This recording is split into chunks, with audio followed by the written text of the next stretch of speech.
Hello there, everybody. Caleb Kid Coy here, and I am with the lovely Suze Hess, the Executive Director of Reclaiming Hope.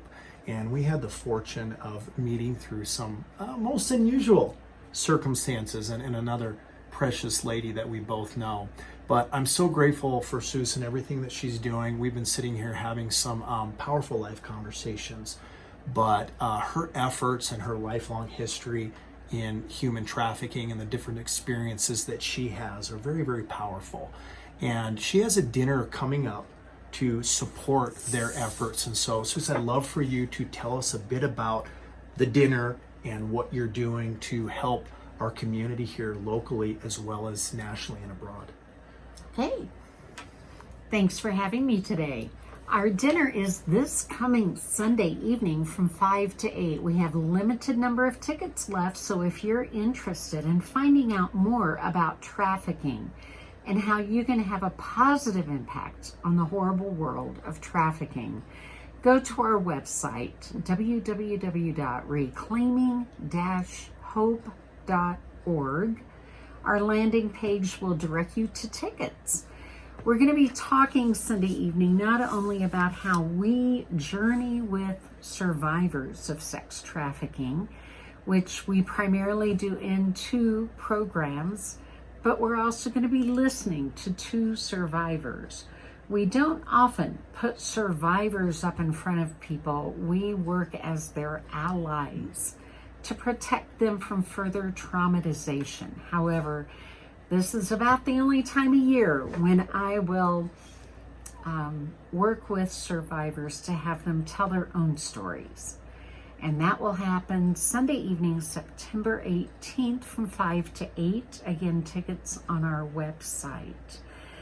We, as I referred to, walk or journey with survivors of sex trafficking. We have 2 primary programs. One, we do walk locally with women who have come out of the life. We train local volunteers in a trauma-informed mindset so that they can befriend them. We don't expect our volunteers to be counselors or to house them, but rather to be a friend while they try to move forward in reintegrating into normal life, if there is such a thing as normal life. We try to walk with them and helping to find the future for them that can be sustainable while they reclaim hope for the future, hope for their own identity, hope that they can have a different life than the life they have come out of. In that program last year at our dinner, we raised enough money that we now have the leases on 2 apartments. And in those apartments, we have women who have come out of the life who have had trouble finding safe and secure housing. Because when you think about the housing market today, you know that most landlords charge the going rate, yet most of these women don't have a very good job history to write on an application. They may not even have a credit rating of any kind, or maybe it's in the 400s or 500s, and they are often overlooked by landlords in applying. So we hold the lease on 2 apartments where we then have a resident agreement with the women living in those 2, where we're helping them to set goals and develop a savings account over time. So when they're ready to leave our transitional housing, they can go into something more permanent. Our other big program is something I want to show you a little bit of.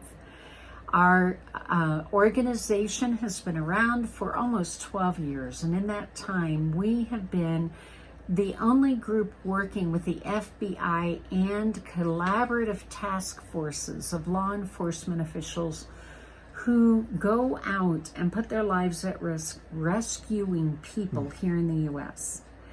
And we provide them with a backpack. And the backpack for every individual victim includes a full set of clothing, comfort items, and hygiene items. Often They won't have anything to call their own except the clothing that they have on at the time of recovery. And the FBI or the law enforcement asks them to hand over that clothing for the DNA sampling needed for investigations. Therefore, we provide a t-shirt, hoodie, athletic pants, the underwear needed, sports bra, socks, shoes, and like I said, comfort items, a teddy bear, a stuffed animal, and a blanket, a journal maybe to write in, a toy if it's for a younger child, a fidget toy, a set of playing cards to keep their hands busy while they wait for hours on the law enforcement.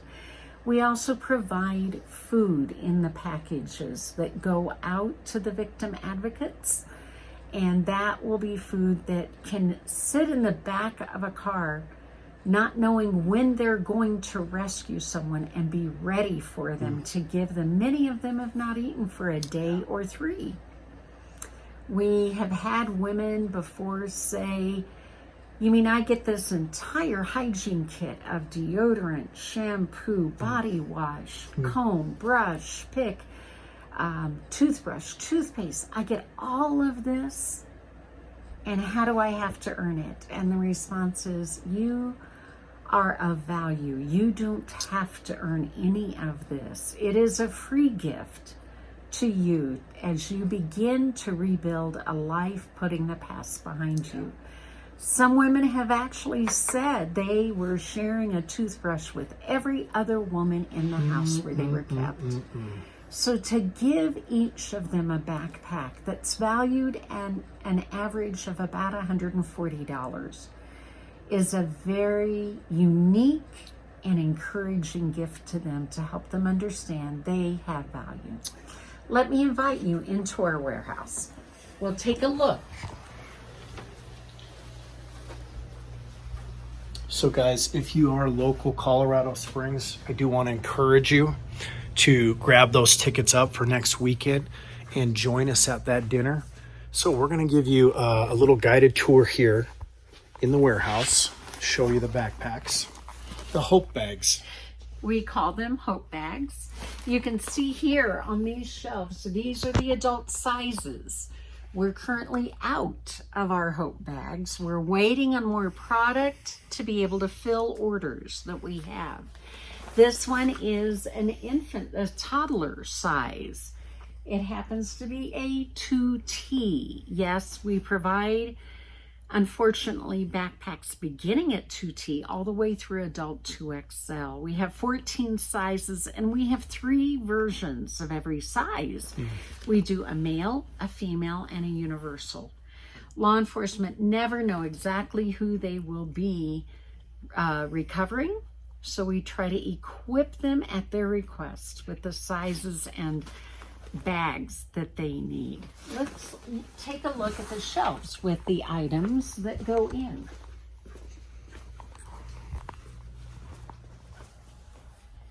Here are the adult sizes, and you can see we have big gaps. Right now, we're out of hoodies, we're out of t-shirts and athletic pants for the most commonly requested adult sizes.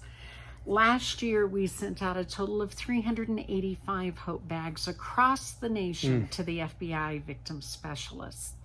This year, we've already passed 850 bags.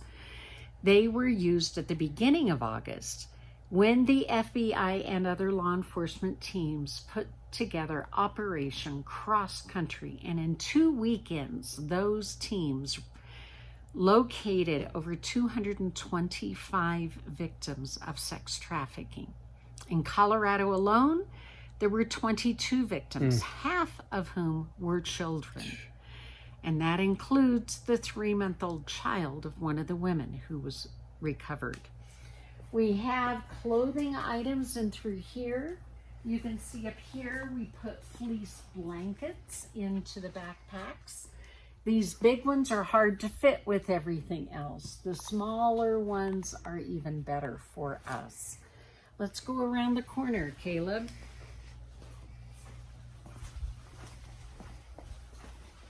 And you can see here that we do toys, we do coloring books. We divide them up so we can do them appropriately. We put a journal in for adults. We put crayons for adults. We have lip balm, toothbrush, toothpaste, blister packs. Many of the women and sometimes the men have been forced to wear shoes that give them blisters. So we include an entire package of 6 blister packs for them. We have had detectives and victim specialists tell us that when someone is rescued and they have been dressed as a prostitute, then the law enforcement treat them like a prostitute.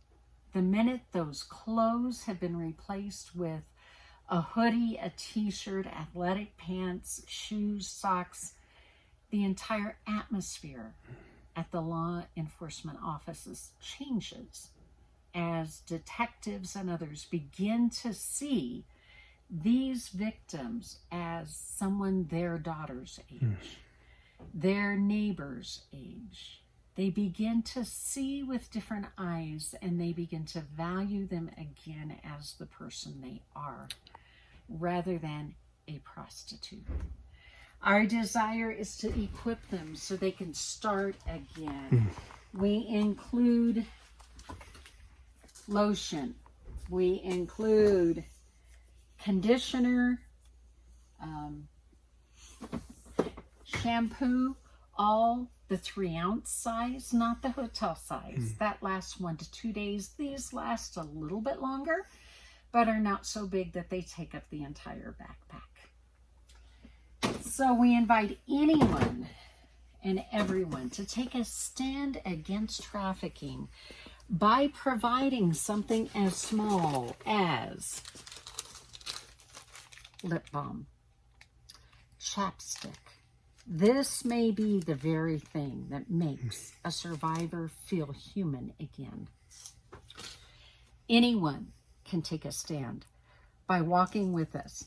We as staff right now are 5 part-time people, and everything else that we do with the help of volunteers and donors who help by doing drives to get the product we need to put in these bags. We call them hope bags because we do believe there is hope for change for the future for the victims coming out of sex trafficking.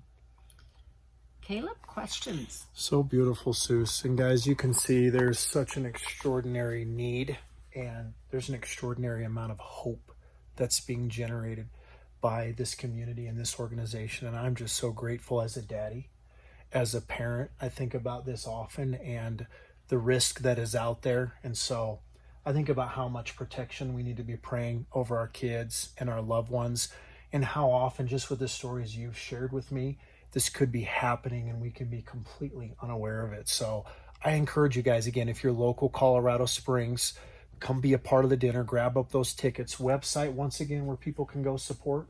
Reclaiming-hope.org.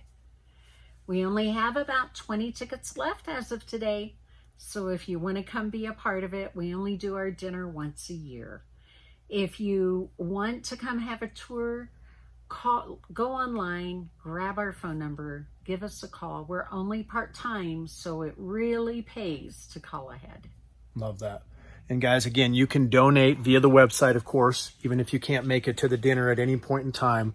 But we just want to thank you for standing with us and for standing with these people who are getting their lives back together in a powerful and profound way. Any closing stories or statements that you'd like to share? So many go through my head. Many people think it's not happening in our community. But in 2020, our local task force for sex trafficking, a multi-agency thing for El Paso County, opened 160 investigations in 1 year. And if you do the math quickly, you'll realize that is 1 every 2 days. It is in our neighborhood. It is in our community. It is here. but we can be hope and life and light to those who are caught up in it. Thank you, Caleb. You're welcome. Thank you, Suze. Once again, guys, get to the website and donate. Join us. Hopefully we'll see you at the dinner. And thanks again for all your support.